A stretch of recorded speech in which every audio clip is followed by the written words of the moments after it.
Hi guys, this is CA Mayur Sangvi. I started Mindspark Academy in the year 2012. Actually, मैं just CA बना था and I had quite a few options, मतलब my dad is also a chartered, so I could have joined his firm. I also had the option of going for a job. But मेरे अंदर से वो मुझे हमेशा से एक feeling था, while I was studying for the CA course, मेरे को ये था कि मुझे ये पढ़ाना है करके. एंड मतलब मैंने मेरे पेरेंट्स से बात की कि नहीं I want to go into teaching and उनका सपोर्ट मिला and that is how I started Mindspark academy. I started with 2 students और घर पे मैंने स्टार्ट किया था कोचिंग. एक्चुअली 2 बच्चे आते थे. तब मैंने एक सपना देखा था कि नासिक से मतलब बहुत इंडिया के बेस्ट सीएस निकले एंड दैट इज व्हेन मैंने एक ड्रीम देखा कि नहीं नासिक से भी ऑल इंडिया रैंक आ सकता है, नासिक से भी टॉपर्स आ सकते हैं. सो it's been 10 years and now Mindspark Academy has All India Rank 1, All India Rank 2, All India Rank 3, All India Rank 5. तो single digit ranks अपने क्लास से Mindspark से नासिक से आएंगे ऐसे सिर्फ मैंने एक विजन किया था and I'm really proud कि we could achieve it. So today we have with us the 2 of the toppers of the country, Diya Bora, who secured 365 in CA Foundation June 22. She was amongst the top students in the country and she secured All India rank 26 in her CA intermediate exam as well. The result was recently declared a month ago. Also, I have Disha Gujrani here, who is All India rank 1 in CA Foundation June 2023 examinations. Welcome both of you. First, Diya, मुझे तुझे पूछना है कि क्या feeling था when you got to know कि इतना अच्छा स्कोर आया है, तुम कहाँ पे थे और I want to know exactly क्या हुआ. So I was in hostel. And मेरे बाकी जितने भी फाउंडेशन के फ्रेंड्स थे वो सब घर पे चले गए थे. मतलब कोई मॉर्निंग चले गया था, कोई पहले दिन रिजल्ट के डर से ये सब घर पे चले गए ऐसा. सो मैं हॉस्टल में थी.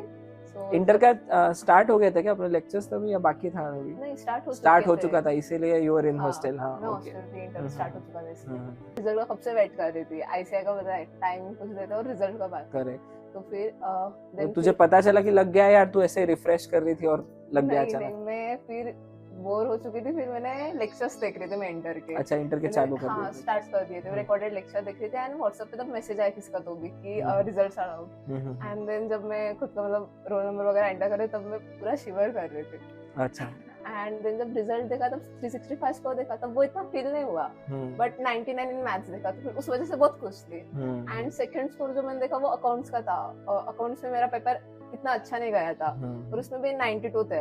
सो 90 अब वो फीलिंग नेक्स्ट लेवल थी. एंड देन फिर मैंने घर पे फोन किया, बोला कि आप पास हो गई. मैंने सिर्फ इतना ही बोला अच्छा स्कोर आया. And then I called you. Then फिर आप शुभम सर दोनों बहुत खुश थे. राइट. एंड देन फिर पापा आए थे शाम को नासिक, तब पापा को मिले. And then you said him कि one of the all India ranker है, मतलब करेक्ट. एक्चुअली क्या है ना, जो लास्ट ऑफिशियल आईसीआई का डिक्लेरेशन है, ऑफिशियल रैंक जब डिक्लेयर हुए थे तो ऑल इंडिया रैंक 3 आया था अपने क्लास से. जो ऑफिशियली डिक्लेयर हुआ था उसका स्कोर था 357 और तब AIR1 का स्कोर था 361.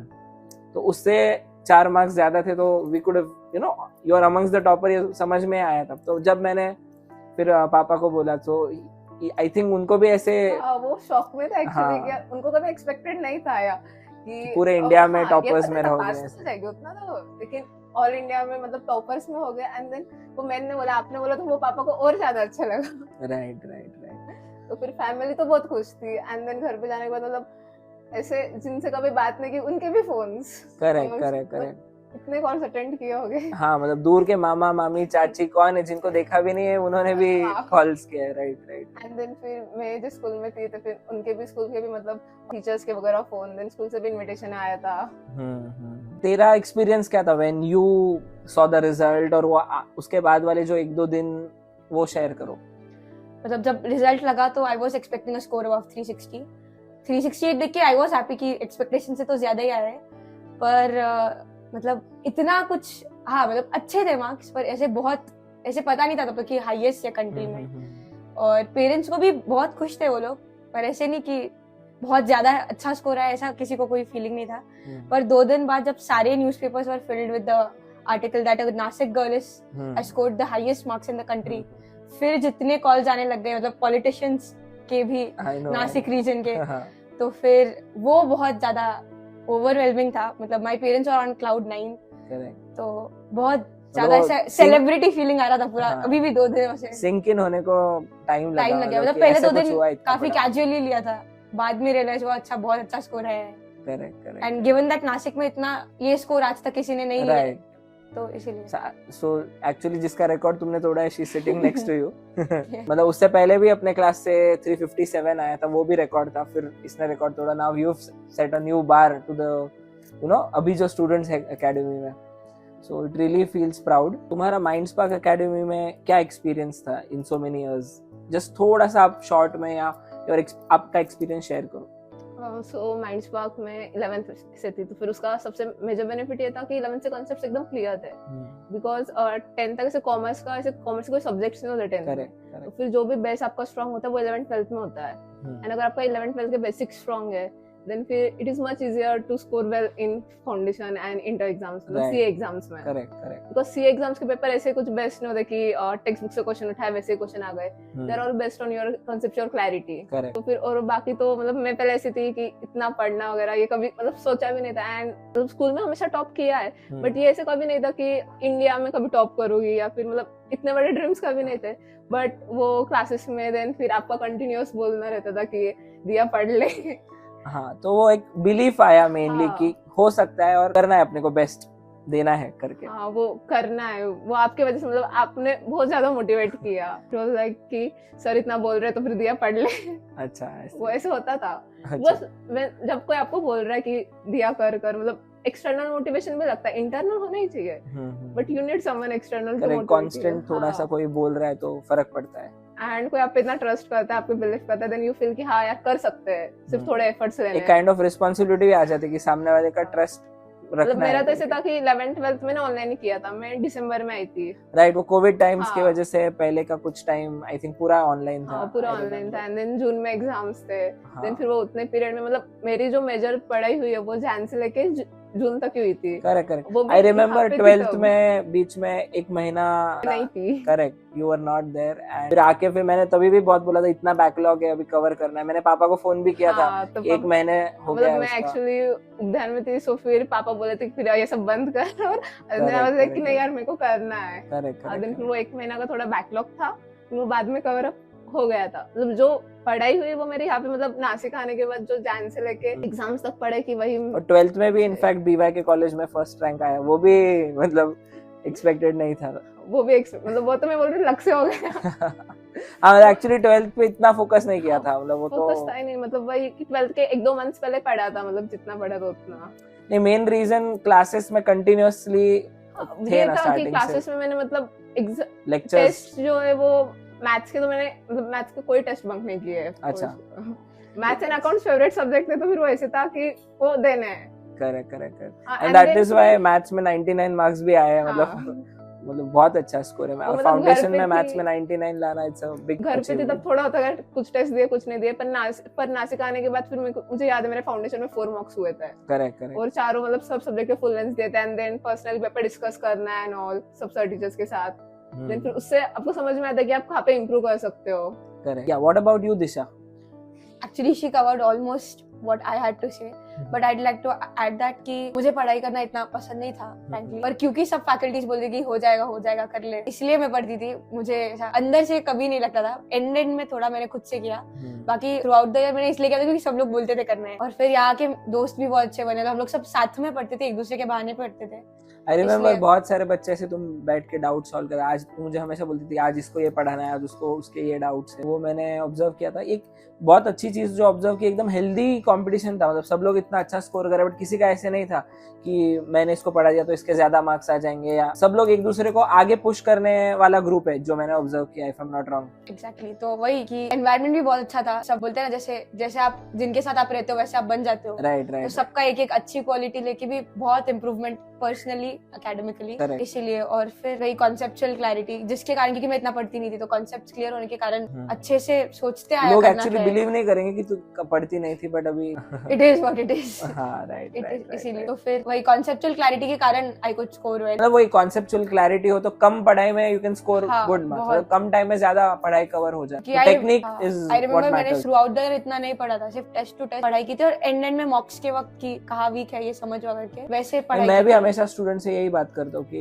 मतलब टेक्निक सही है ना तो कम एफर्ट्स में ज्यादा स्कोर हो सकता है। कम पढ़ो लेकिन एकदम परफेक्ट पढ़ो, लॉजिक पे फोकस करो तो better. The why is right, the why is more important then the than the how, how। हमेशा मैं इसीलिए- बोलता हूँ। इसीलिए टेक्निक सही 11th के बाद ही समझ में, 10th तक कैसे जो सब्जेक्ट पसंद नहीं था वो रट लो, लिख लो, पर यहाँ के ऐसा रटना भी नहीं पड़ा, पता था क्या करना है तो फिर कैसे करना है वो हो ही से जाता है। स्क्रैच से जब सब्जेक्ट्स हमने शुरू किए तो एक अप्रोच डेवलप हुआ कि कैसे पढ़ते हैं बेसिक। दैट इज व्हाट मैं I try to inculcate in my students की ये सीख लो कि पढ़ते कैसे है तो फिर यू इंडिपेंडेंटली कर लोगे, फिर मेरी भी जरूरत नहीं पड़ेगी। यू नो द टेक्निक कि कैसे पढ़ना है। Correct. I'd like to add कि वो लाइफ में भी ऐसे बहुत काम आता है, सिर्फ एकेडमिक्स में नहीं। राइट। तो मैंने काफी बार देखा है कि स्टूडेंट्स एज मतलब बहुत सारी मिस्टेक्स करते हैं पढ़ाई करते वक्त या पेपर देते वक्त, एग्जाम्स देते वक्त। तो कौन सी मिस्टेक्स तुमने की थी या तुम्हारे फ्रेंड्स ने की थी जो बाकी लोगों ने अवॉइड करनी चाहिए, सो दैट जो भी हमारे लिसनर्स है, जो भी स्टूडेंट्स है, जो भी एग्जाम देने वाले हैं, उनको हेल्प होगी, so that they can avoid those mistakes। और मैंने हमेशा बोला कि दूसरों के मिस्टेक से सीखना सबसे बड़ा स्किल है। जैसे लेक्चर्स रिकॉर्ड होते थे तो फिर ये नहीं सोचना चाहिए कि रिकॉर्ड हो रहा है तो बाद में देख लूंगा, अभी लेक्चर मिस कर देंगे तो भी चलेगा।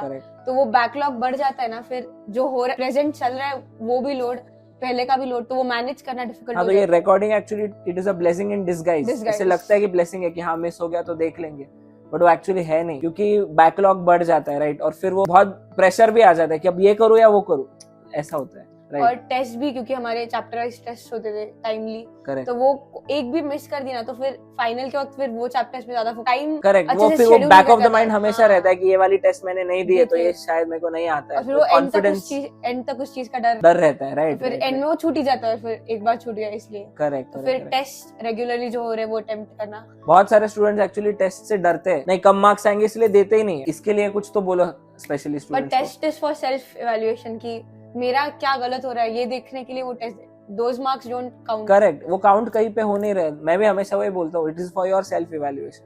तो टेस्ट को ऑनेस्टली देना चाहिए, वो भी कॉपी भी नहीं होनी चाहिए। मतलब सीए कर रहे हैं तो कॉपी करके तो कोई सीए बनेगा नहीं। करेक्ट। तो उतना ऑनेस्टली दो, और it is for your self evaluation, not कि किसी से कम्पीट करना या किसी खुद से कॉम्पिटिशन है कि हम कहाँ इंप्रूव कर सकते हैं। तो ये टेस्ट से डर के टेस्ट ना देना, क्योंकि अल्टीमेट एग्जाम तो स्किप नहीं हो सकती, तो फिर हर एक टेस्ट देनी है।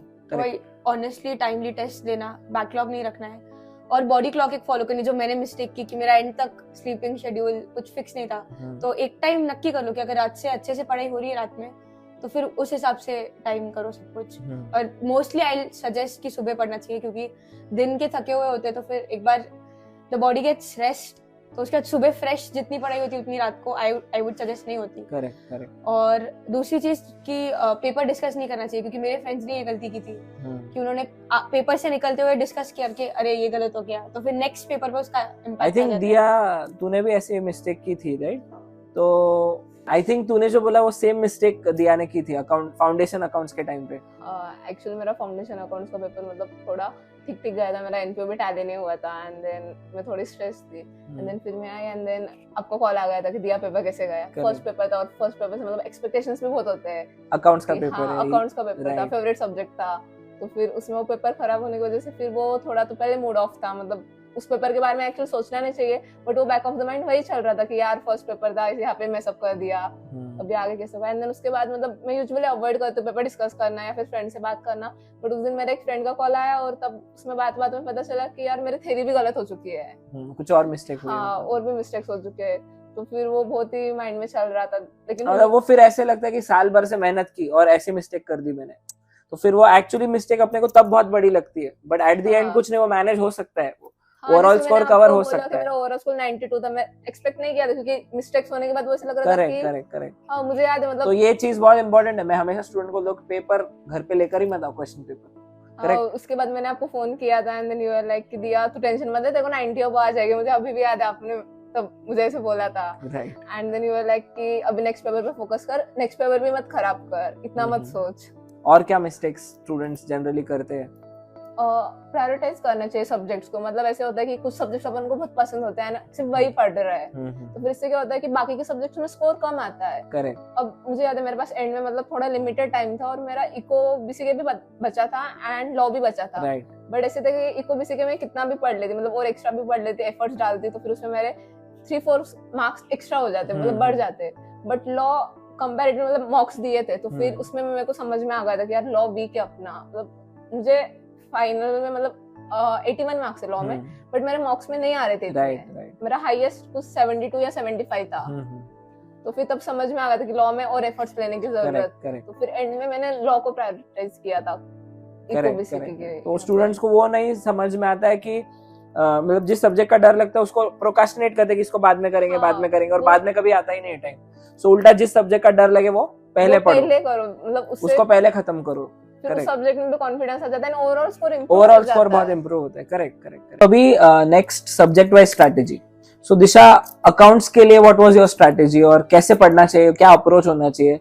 मतलब अभी जो स्टूडेंट्स है जो अभी 12th के साथ साथ फाउंडेशन भी कर रहे हैं, तो कैसे अकाउंट्स ये सब्जेक्ट के लिए what was your plan, what was your strategy? Base अच्छे से एकदम लॉजिकली स्ट्रांग रखो, क्योंकि फिर बेस स्ट्रांग है तो फिर इतना डिफिकल्ट नहीं अकाउंट्स में स्कोर करना, क्योंकि इंस्टीट्यूट का मॉड्यूल आरटीपी एमटीपी पास एग्जाम क्वेश्चंस कर लो तो फिर हार्डली चांस है कि उसके बाहर से कुछ आएगा, और अगर आ भी जाए तो you can apply the knowledge there. Right. तो फिर जैसे नोट्स में सब कुछ कवर था अपने, करेक्ट, तो फिर सारी प्रैक्टिस अकाउंट्स की आई गेस इन सब चीजों में ही हो जाती है। तो फिर ऐसे बहुत पढ़ना नहीं पड़ता अकाउंट्स से सब्जेक्ट, क्योंकि पता है, और आई थिंक एडजस्टमेंट मार्क करना कि हर एक क्वेश्चन में क्या अलग है, क्योंकि हर एक क्वेश्चन अपन मार्किंग बहुत इंपॉर्टेंट है। डे 1 से हमने फॉलो किया था कि क्वेश्चन में अलग क्या उतना मार्क करके रखो, क्योंकि जो आ रहा है वो तो तब भी आने ही वाला है, गलती क्या की वो देखना है। करेक्ट। और इकोबीसीके के लिए specially because you scored 97 marks, क्योंकि एमसीक्यू सब्जेक्ट है तो कोई भी लाइन से क्वेश्चन आ सकता है, तो फिर हर लाइन का मीनिंग पता होना चाहिए, रट के कोई फायदा नहीं है, क्योंकि क्वेश्चंस एग्जैक्टली वैसे तो नहीं आने वाले, कुछ तो ट्विस्ट कर देंगे। करेक्ट। तो लॉजिक पूरा चैप्टर लॉजिकली पता होना चाहिए, जैसे अंकिता मैम ने लिया था पूरा साल भर, और मोस्टली हमारे सब लर्निंग जो करना था वो क्लास में कवर्ड था। कितने एमसीक्यूज क्लास में सॉल्व हुए होंगे इकोबीसीके अप्रोक्स? 900 to 1000 एमसीक्यूज क्लास में ही हुए सॉल्व किए थे, और उसके अलावा 800-900। ग्रेट। तो ऑलमोस्ट 2000 एमसीक्यूज हमने किए थे। And if I am not wrong, eco के पेपर के जस्ट पहले तेरा बर्थडे था, और because of birthday I think रात तक तो कुछ पढ़ा भी नहीं था। मैंने बहुत हाफ टाइम की ही नहीं थी पढ़ाई, लेकिन क्योंकि वो साल भर मैम के लेक्चर अच्छे से करने के कारण एंड में अच्छा। करेक्ट। और तो कम टाइम में भी मतलब ज्यादा नहीं करना पड़ा, बिकॉज कॉन्सेप्ट्स ऑलरेडी क्लियर थे, पहले जो करके रखा था वो काम में आया, मतलब उस टाइम मैम के नोट्स भी काफी काम आते थे। हाँ, जो लिखा है, क्योंकि जो चीज मॉड्यूल से कवर करने का टाइम नहीं होता या फिर इतना इंपॉर्टेंट नहीं है, करेक्ट, वो नोट्स से कवर कर लो तो फिर जल्दी, मतलब you can get more in less time. और बीसीके में भी सिर्फ एक चैप्टर कंपनीज वाला थोड़ा डिफिकल्ट था, वो भी भूषण सर ने काफी अच्छे से लर्न कराया था। उसमें आई थिंक बहुत सारा मोटो याद रखो, विजन याद रखो। राइट। और उसका एक एडवांटेज था कि जो हमने क्लास में टेस्ट में लिखा था वही सब इंस्टीट्यूट के पेपर में आया था। तो ग्रेट। हाँ, भूषण सर के टेस्ट एकदम वैसे ही वो ट्राई करते कि मेनली एग्जाम में जो क्वेश्चंस आ सकते हैं, ही इज ऑलवेज लाइक, मेरे को लग रहा है ये वाला क्वेश्चन उनका इंट्यूशन बहुत हाँ, तुक्के पे लगता है। नहीं आया तो मैं पार्टी दूंगा, ये वाला क्वेश्चन नहीं आया तो इंस्टा पे गालियां देना, पर आएगा ही। ग्रेट। सो दिया, मैथ्स में जिसमें सबको बहुत डर लगता है, उसमें you scored 99 marks in CA foundation maths. तो मैथ्स के लिए क्या प्लान था, क्या स्ट्रेटेजी थी स्पेशली? सो मैथ्स में फिर देयर आर एक्सट्रीम्स, मतलब ऐसे कुछ बच्चे होते हैं जिनको बहुत पसंद होता है, ऐसे होते हैं कि जिनको बिल्कुल पसंद नहीं होता। करेक्ट। फिर मतलब मैथ्स से डरने वाले लोग बहुत हैं। अब मैं बोल रहा हूँ जिनको पसंद है उनको क्यों पसंद होता है, क्योंकि वो सब चीजें मतलब ऐसे कंसेप्चुअली समझते हैं। अभी मेन एडवांटेज ये था कि शुभम सर का पढ़ाना, मैं बोलूँ बेस्ट टीचर है मैथ्स के। करेक्ट। वो मतलब हर फॉर्मूला का मतलब डेरिवेशन बताते थे। मुझे याद है मैंने एक भी फॉर्मूला लर्न नहीं किया था, मतलब क्योंकि फाउंडेशन में बहुत से फॉर्मूलाज है। सर ने हर फॉर्मूला के लॉजिक्स एक्सप्लेन किए थे, तो फिर वो लॉजिक्स माइंड में से मतलब बैठ चुके थे।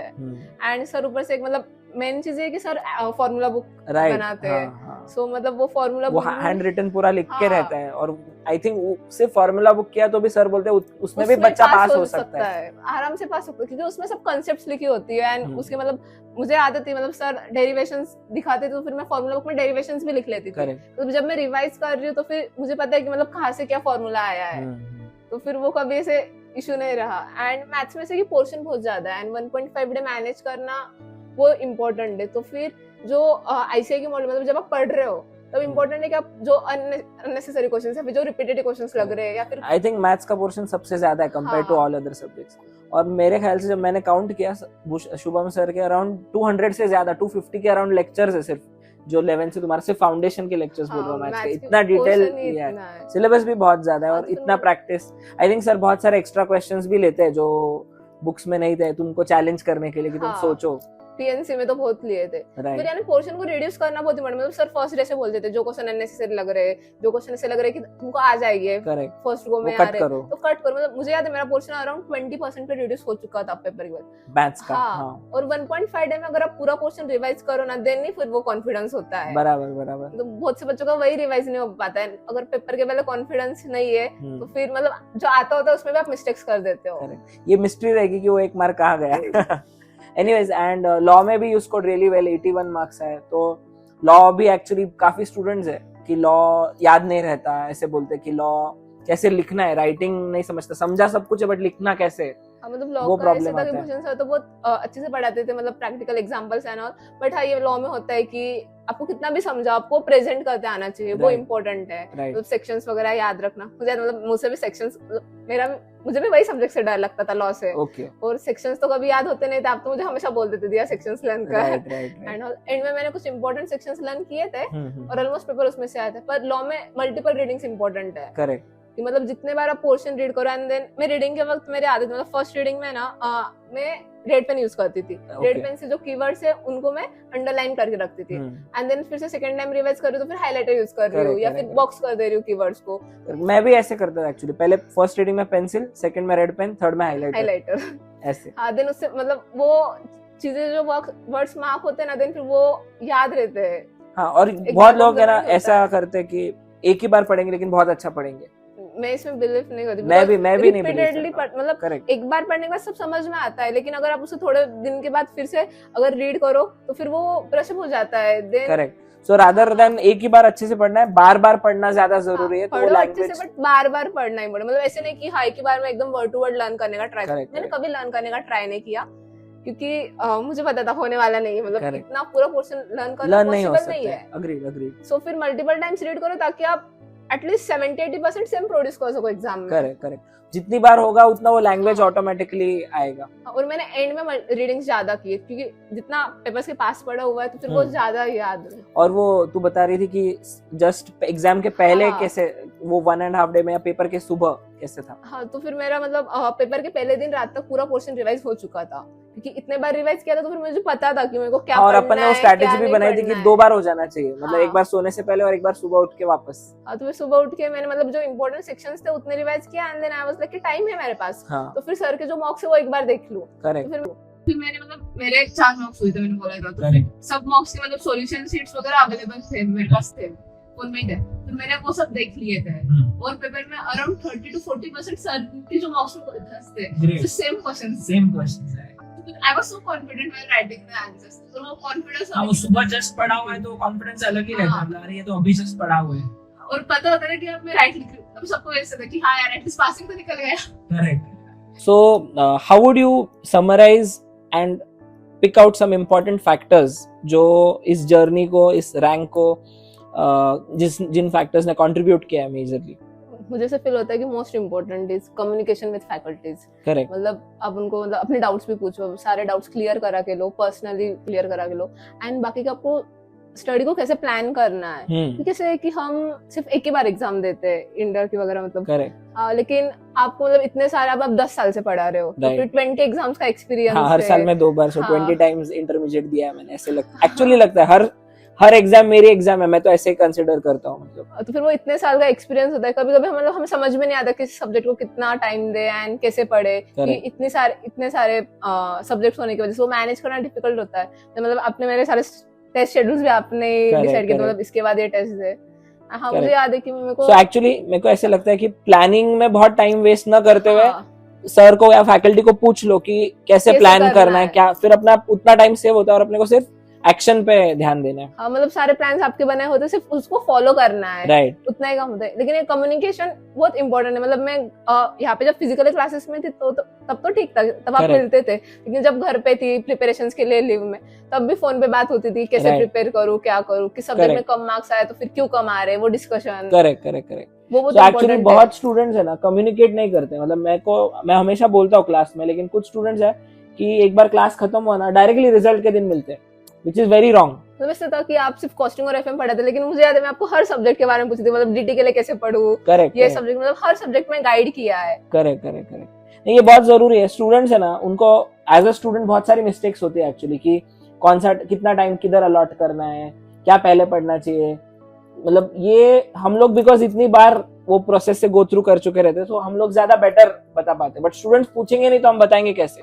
तो ये एक मैसेज है टू ऑल माय स्टूडेंट्स कि मेजरली तुम लोग कोई भी फैकल्टी हो उनसे बात करके डिसीजंस लिया करो, मतलब बहुत ज्यादा फर्क पड़ता है स्कूल में। मतलब जिसको एक्सपीरियंस है उसके ज्यादा पूछ लो तो आपकी रैंक की प्रोबेबिलिटी बढ़ जाती है। राइट।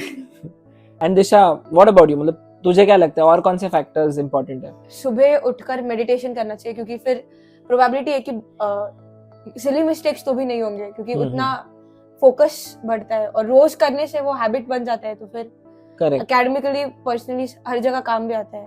और सेकेंडली एक गो में पढ़ने का ट्राई मत करो, मतलब मैं ऐसे करती थी कि अगर इको पढ़ रही हूँ तो मैं थोड़ा डिमांड पढ़ूंगी, थोड़ा मार्केट्स पढ़ूंगी, मैं एक इसमें नहीं पढ़ती थी कभी, क्योंकि एक ही चीज बार बार वो मोनोटोनस हो जाता है। उससे अच्छा 2-4 चीजें पढ़ रहे हो ना, तो फिर बार बार कभी कुछ तो नया पढ़ना है, तो फिर से रिफ्रेश हो जाता है माइंड, और ब्रेक ले लेके पढ़ना।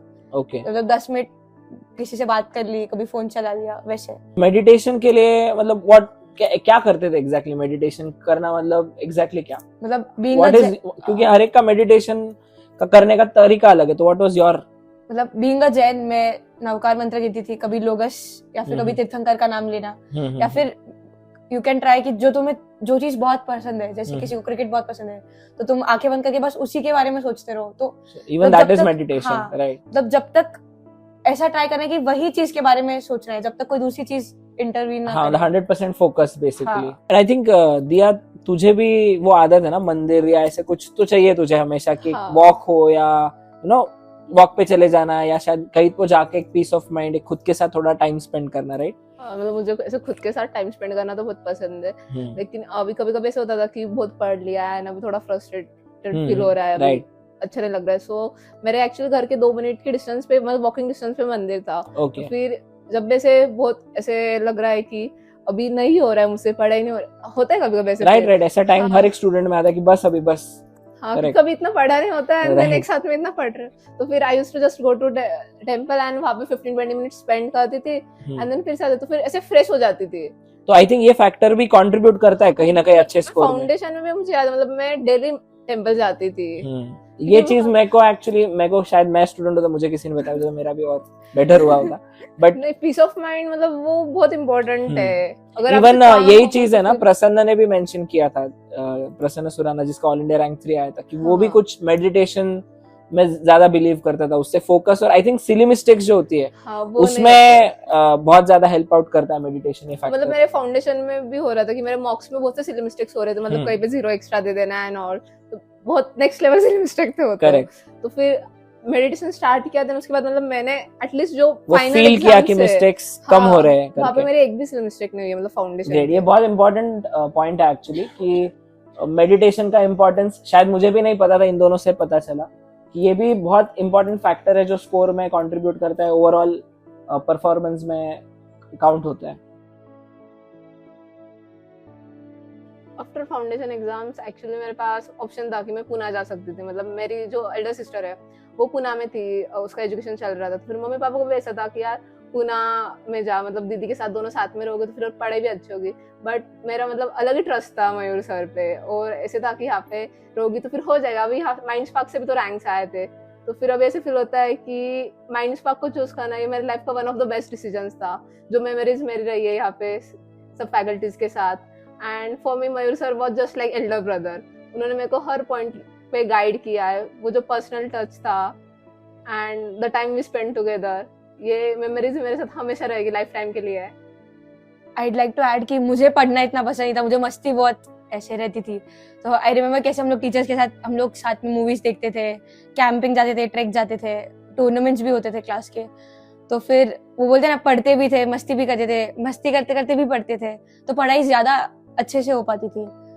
हाँ, एंड पढ़ते वक्त भी मतलब हर चीज को, मतलब मैं उसका ऐसे था कि तुम पहले ट्राई करो, तुम सोचो कैसे, मतलब ऐसे नहीं था कभी भी कोई भी क्वेश्चन आया कि खुद ने सॉल्व करके दे दिया, ही इज लाइक कि तुम पहले ट्राई करो, तुम क्या सोच रहे हो वो देखना है मुझे। हाँ, बहुत थिंकिंग एबिलिटी बहुत शार्पन हो गई थी उसके वजह से। मतलब अभी ऐसे पेपर में जो तुमने क्वेश्चंस किए वही सेम क्वेश्चन नहीं आते, मतलब इंटर के तो भी पेपर्स में, तो फिर वो जब आप फर्स्ट टाइम क्वेश्चन को देख रहे हो तो उसको कैसे अप्रोच करना है, ये तो थिंकिंग एबिलिटी है हमारी क्लासेस में डेवलप हो चुकी थी, मतलब तब ऐसे कुछ नया नहीं लगता था कि यार क्या सोचूं क्या होगा।